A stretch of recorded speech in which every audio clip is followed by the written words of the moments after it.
Today's Wednesday, April 8th, 2015, and you're tuned into the Elevator Radio Show. The Elevator Radio Show is a proud supporter of the Elevator Escalator Safety Foundation. To find out how you can make a difference, visit their website today, www.eesf.org. Everybody got a good show for you today. Some articles you're going to want to share, and so stay tuned. Here it comes. You're tuned in to the Elevator Radio Show, a weekly program dedicated to covering news and information on elevators, escalators, and moving walkways. Produced in the wee hours of the morning, a new show is uploaded every Wednesday, sometimes even before you get out of bed. Listen to some of the comments sent in from our audience. Rob from New York writes, Tom, are you f***ing insane? You actually get up at 2 a.m. each Wednesday to put this show out? Man, you must love elevators. Tim from Illinois writes, I'm not sure why I listened, but ever since I tuned into the first show back in 2007, I've been addicted. Matt in Texas writes, I like your safety messages, Tom. It's important to remember them each and every day. And he also adds, when am I going to win the monthly prize pack giveaway? Ron from California sent this in. Despite your inability to pronounce words in the English language, I tune in each week and am glad that you offer this service to the industry. It's better than Google News alerts. Sarah from Washington writes, love the show, Tom, and look forward to it each week. I'm glad I signed up for the newsletter. You provide a valuable resource for the industry, not only for North America, but worldwide. Enjoy the show. And now, here's your sleep-deprived host, Tom Seibert. Thank you. Yes. All right. Yeah, woohoo. Hey, everybody, I'm Tom Seibert, your host for the Elevator Radio Show. It's good to be here this Wednesday morning, where, unfortunately, it's one of those programs or shows that I kind of dread doing. There were literally 4 accidents that involved elevators and escalators in the past week that popped up in the news aggregation system, and appreciate many of you sending those to me via email. Greatly appreciate that. But they're very serious in nature, and obviously when something like this happens, it affects our entire industry. Those that work on the equipment, those that inspect it, those that actually ride it at the same time. So, as I noted in the show notes on the blog post over at elevatorradioshow.com, I'm not sure which one of them made me sicker, but I cannot remember a show that I've ever done that had this many incidents, 2 of which were tragic, before. So all I can say is do your best to make sure you're safe each and every day.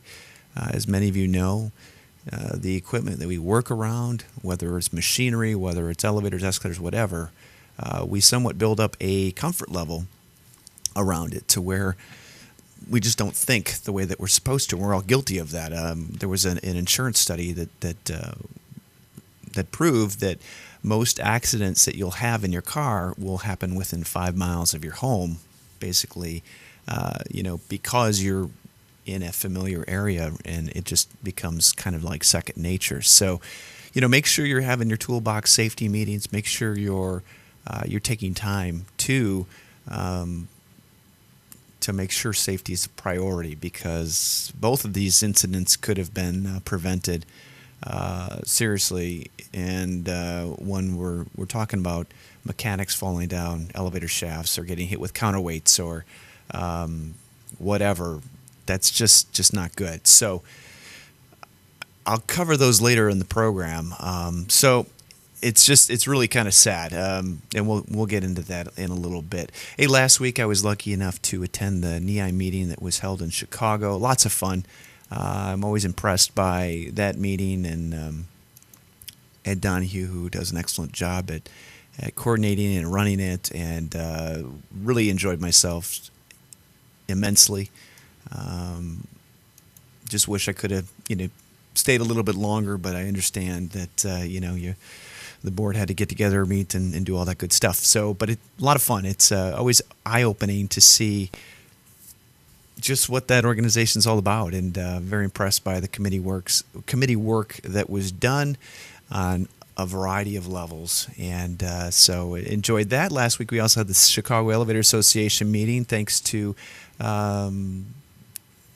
thanks to everybody who attended that. Unfortunately, we didn't have a speaker, but it was still nice to see everybody. And I think some of the best topics of conversation came at the end of the after dinner, where trying to brainstorm, figure out how to different ways of gaining membership and gaining more participation from the elevator community, because it's hard. I mean, no matter where you're at, it seems as if New York is probably one of the only regional elevator associations that has a really strong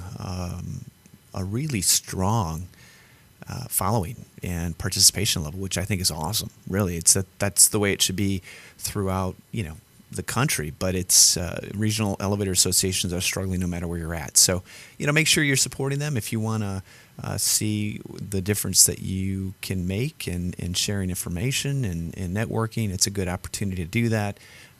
So encourage you to do that if you've got a local elevator association in your neck of the woods. I did get a few emails. I am not going to get through them, though, because, I think some of them are... We'll get through them later on, but I want to thank Don. I want to thank Tom, Sarah. I want to thank all of you for sharing the articles that you found online. I greatly appreciate that. And that way, my Twitch account has been inactivated. Somebody needs a wiring diagram, a couple press releases. But anyway, I appreciate that you guys thinking about me when you're sending information in. And some of the articles that I do have linked up on today's show are actually included, were actually press releases as well. So anyway, but we're going to get right into the news next. But if you have any comments, questions, concerns, please send them to Elevator Radio Show at gmail.com. And just as a reminder, the comments made during today's program or any program ever done, which is we're on show number 396, are my own comments. They do not represent any entity that I either serve for or volunteer for or work for, et cetera, et cetera, et cetera. And remember, the internet is filled with all sorts of articles that may not necessarily contain accurate information. And all of us know that, and we do not just simply say, hey, because it's on the internet, it must be true. So make sure you are definitely aware of that as well. So anyway, we'll get up into the news next. Up into the news. I don't know quite what that means. Up into your face. Right after our intro. Let this week's news stories give you a lift on what's happening in the vertical transportation arena. Each news segment is organically dug and fresh with news stories of the week. Got lift? If not, stay tuned. All right. Sorry about that. My chair's falling apart here. Okay, first news article of the show. The chatter of the elevator mechanic that was found dead in the bottom of an elevator shaft at the ArcelorMittal Burns Harbor elevator shaft. And for those of you that don't know the area in Indiana, this is the U.S. Steel Mill area. This is a pretty industrial part of Indiana. And if you've driven through Gary, you would smell basically this area, and you'd smell the steel being made. But Sunday night, there was a mechanic found dead in the shaft. I can't read the rest of the article. If you Google it, it should, prefer not to say. Okay, there we go. But yeah, it's happened at 9:32 p.m. How many mechanics out there go out? I just don't know what the rules are when it comes to working on equipment. But how many mechanics is a mechanic supposed to have a helper when they're out in the field working on repair? The way that I understood kind of how this happened is that there was some opening in a shaft wall, and apparently, I don't know if he stuck his head through it or whatever, but it's tragic nonetheless. And just remember, no elevator is the same, and you got to make sure that you're doing what you can to make sure your safety is priority number one. So, yeah, okay. So this mechanic was working inside the elevator through a service door with access to a counterweight prior to his death. He had apparently severe blunt force trauma to the chest, abdomen, and extremities. I'm sorry, I can't pronounce that, but still terrible. Obviously, our thoughts and our prayers go out to their family. And just remember, safety is number one out there, okay? Another accident that occurred happened over in Dallas-Fort Worth area. Worker in Hearst seriously injured in an elevator accident. Again, Apparently, an elevator accident has left a worker in Hearst seriously injured. This happened earlier this week, actually. I think maybe Monday, Tuesday. According to sources, the man was actually in the elevator shaft doing some type of repair when he leaned over the moving elevators. When he leaned over and a moving elevator struck him in the head. Oh! I mean, I think he's lucky to be alive, but man, be careful out there. Be aware of your surroundings. I'm telling you, oh man, it's an accident. That's why they call it that, but just still seriously tragic, tragic. And hopefully we can all learn from this as we share these articles. So please share them. Please share them. Send them. I don't care if you even say you got them from here. It doesn't matter. If you got Google News alerts, there's a good chance you already saw this. So. Okay, next article, NJ.com. Inspector this time, elevator inspector falls in elevator shaft at Holmdel Nursing Home, police say. And just because you are an inspector, literally this can happen to you. Apparently, the inspector who was not identified was climbing up a ladder in the elevator shaft after inspecting it when he slipped and fell about 5 feet down in the shaft. Anyway, he's going to be okay, thank goodness, but got to be careful.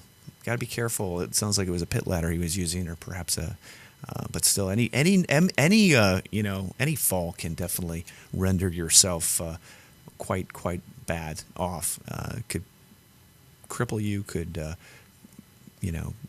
really bad. I mean, it happens in in bathrooms. People slip and fall and knock their head.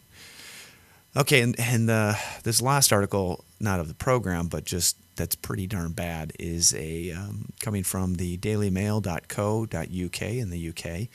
It's actually happened in Malaysia. When I first read the title of it, I thought to myself, oh, it's in Malaysia. It must, they must not have codes. It must be, I'm thinking it's in an area where something like this would normally happen no matter what. It's like, oh, it's Malaysia, whatever. But if you watch this video that will just totally put a pit in your stomach, it shows this escalator, which could be anywhere in the United States. It shows a video of a 6-year-old basically playing with a handrail on top of a downward traveling escalator. And you'll see this little girl, a 6-year-old, basically get pulled over the side where she fell 5 stories to her death. Ugh. And this video basically could look, it could be anywhere here in the United States and Canada, anywhere in the world. So until we get the word out, until we, can make a bigger impact in terms of educating anybody, parents, kids, anybody who will listen, this is serious. This is something that we as an industry have to address, because it's something that should never happen. It's just awful. Yeah.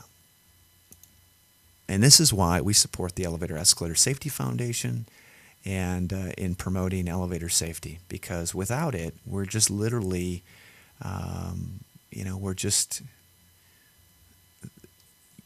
we've got to educate people and parents that escalators are not playground pieces of equipment. I mean, if it requires that someday we have vinyl stickers on the floor before you get on an escalator that indicate how to ride it safely, so be it. But something definitely has to be done. NEI announces, National Elevator Industry announces a press release talking about their new 2015 Board of Directors and Trust Committee. Again, last week was their board meeting. Great to meet so many cool people, those up, higher up in companies, and learn about what their issues they're facing. And just as a note, NEI is really strategically moving forward in a way that is going to benefit everybody in the industry. And if you want to become a member, I encourage you to do so. Go to the website neii.org, neii.org, and find out what they are all about. Also, sign up for the Insider, which has some great insight and information that you should be able to share with your contractors, your building owners, et cetera, et cetera. So enjoy that thoroughly, and very, very productive meeting for certain. Okay, NFTA escalator replacement project limping along. I think I covered this article quite a while ago. This news article is going to probably start pretty soon. WIVB.com, Channel 4 in Buffalo, New York, reporting that the escalator Replacement is going very slow, but again, it's one of these deals where they do take quite a bit of time. But anyway, it just happens. You know what? We're not when it comes to our equipment, it's not necessarily easy.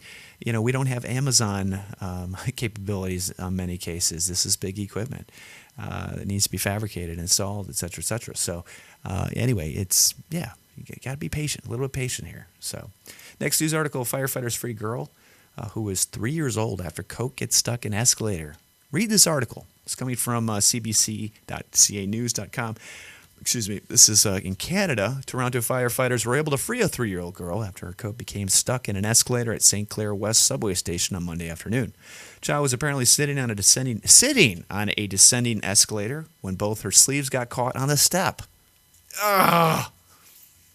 Yeah, don't sit on an escalator. Come on. 3 years old? I mean, oh. Yeah. 3 years old. She's lucky she has her fingers still. Honestly. Are parents that stupid? I'm so sorry. I'm a parent, and I realize I'm in the industry.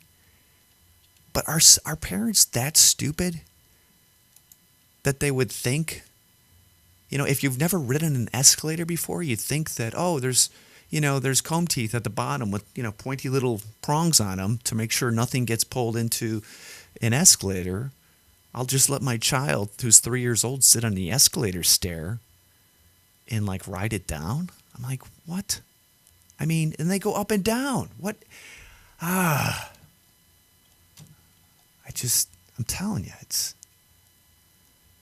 if this is Darwinism in action in terms of trying to eliminate people in the world that perhaps may not deserve to be here, let me know. Is that what this stuff is? Where I don't know. I just cringe at this stuff. Just absolutely cringe at it. Okay, next news article. Good news. DailyBulldog.com, and I think this is in Michigan. No, actually, I don't know where this is at. But voters set to approve 18.65 million RSU 73 budget. I don't know what that means. Approve elevator and bleachers. This is a school district, and I think this might be in Maine. I'm not really sure. But apparently they agreed or unanimously approved $275,000 for construction of an elevator at the high school and another $108 to replace bleachers at the Griffin Field on the South Campus. So kind of interesting to see voters voting for stuff like that, but sometimes it's kind of increased and it's kind of packaged into a big deal where you couldn't not vote for it. Okay, Bethesda Metro station closed due to escalator problem. This is Bethesda Metro for you out there that are not aware. This is one of the longest escalators, I think, in the country, if not the world maybe. It's coming from the Washington Post. But it's kind of interesting to note that they shut the station down because the one of the escalators is not working, which makes you wonder. But I think part of it was linked to a power outage, then a power outage much in Washington, D.C. That was actually yesterday or the day before. No, maybe it was yesterday. Maybe the day before. I don't know. But so it could have been a bigger issue than that. But obviously trying to, when you got that many people going up and down, you might consider, hey, maybe we should shut it down rather than have an issue where you've got tons of people trying to walk up an escalator, or maybe not. So I think they did the right thing on that. Okay, new Schindler 550 machine roomless elevator brings flexibility, efficiency, and performance to mid-rise buildings. This is a press release from Business Wire and Schindler. So for more information, check that out. And next article, Elevator Office. This is an April Fool's joke that was done at BYU, which is pretty funny, although not code compliant. And you look at this kind of thing and you're like, wait a minute, somebody could have gotten a lot of trouble for this, but still quite amusing to say the least. BYU molecular biology professor Paul Evans set up his office inside the LSB elevator Wednesday, April 1st. It gives a whole new meaning to a mobile office, so I thought this was pretty funny. And wonder if he got motion sickness riding in this thing all day. What do you think? Something you don't see every day for sure, but maybe we will. Maybe we'll see more type, theme elevator cabs. Obviously, I would not comply with code, but still kind of amusing. So take the photo and check it out. It's actually not a bad-looking office whatsoever. Looks like it was outfitted with IKEA furniture. And then the last news article here, this week, NASA International Central Regional Spring Workshop is this week. It's going to be held the 10th and the 11th, so that's Friday and Saturday. So there's a great opportunity for you to get some educational credits. It's not too late to register, but make sure you get your registration in today. I believe you can get 0.8 continuing education units, code updates, all that good stuff, and got some interesting speakers. So... so for more information, check that out. Link is in the show notes. Looks as if Saturday's not going to be too bad. I don't know how long that goes for, maybe 2 hours. But it should be a good opportunity for anybody in the Illinois area to get some their educational credits underway. So, and that's pretty much going to do it for the show today. I want to, as always, it's kind of nice to cruise through this stuff relatively quickly. It's still taking me a little bit of time to get the show notes up, but it is what it is, and we'll continue plugging away as best we can. So as always, thanks for tuning in today.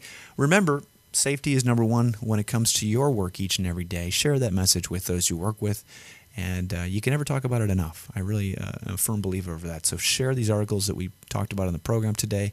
Make sure that they hit home, because I don't want to see any kind of elevator falls or any mechanics or any inspectors getting hurt out there, and I certainly don't want to see any 6-year-olds falling over the side of an escalator. So practice safety, support the ESF, and do your part to make our industry a better one. So, all right, everybody, we will see you. We will talk to you next Wednesday. Thanks again for tuning in, and have a safe week. Take care. Bye-bye.